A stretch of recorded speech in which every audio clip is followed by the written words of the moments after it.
सुमन भाई पटेल जो गुजरात के मुख्यमंत्री थे उस समय उनके खिलाफ भी एक बड़ा आंदोलन गुजरात में शुरू हुआ, जिसमें नरेंद्र मोदी जी का भी बहुत बड़ा सहभाग था।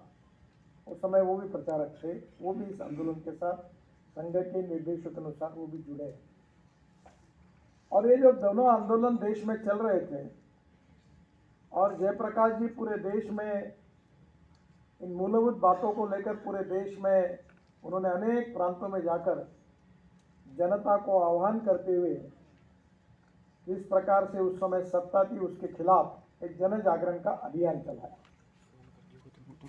ये अभियान जब चल रहा था उसी में रायबरेली लोकसभा क्षेत्र से जो इंदिरा जी चुनाव जीती थी रायबरेली से, उसके बारे में राजनारायण जी ने जो पिटीशन दायर की थी वो न्यायमूर्ति सिन्हा जी के सामने उस पिटीशन का निर्णय है।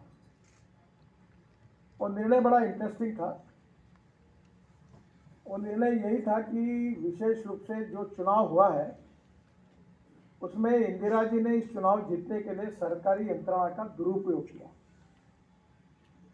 और निर्णय होने के बाद स्वाभाविक रूप से देश में पूरी तरह एक राजनीतिक माहौल ऐसा तैयार हुआ कि इंदिरा जी ने अब प्रधानमंत्री पद का इस्तीफा देना चाहिए।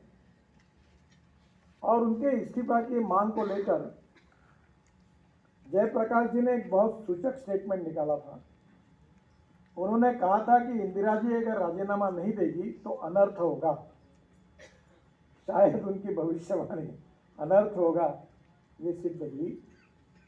इंदिरा जी ने को राजीनामा देने के लिए प्रेशर जब बढ़ते गया और तब इंदिरा जी ने अपनी कुर्सी को बचाने के लिए और लोगों की आवाज़ को दबाने के लिए 25 जून की रात को 1975 को आपातकाल की घोषणा की। और आपातकाल की घोषणा जब की उसके बाद में जो उस समय के सरकार ने जो कार्रवाई की, पहले कार्रवाई की वो पत्रकारिता के ऊपर की। उस दिन अनेक अखबार नहीं निकल सके। पुलिस ऑफिसर अखबार के ऑफिस में जाकर बैठे, सेंसरशिप लग गई और उसके कारण जो संविधान में हमें जो हमारे अधिकार है, फंडामेंटल राइट है, फ्रीडम ऑफ स्पीच है, जो संविधान का भावार्थ है, उसको कुचला गया। आप सबको पता होगा कि संविधान के बारे में केशवानंद भारती केस में सुप्रीम कोर्ट के खंडपीठ में चीफ जस्टिस भी थे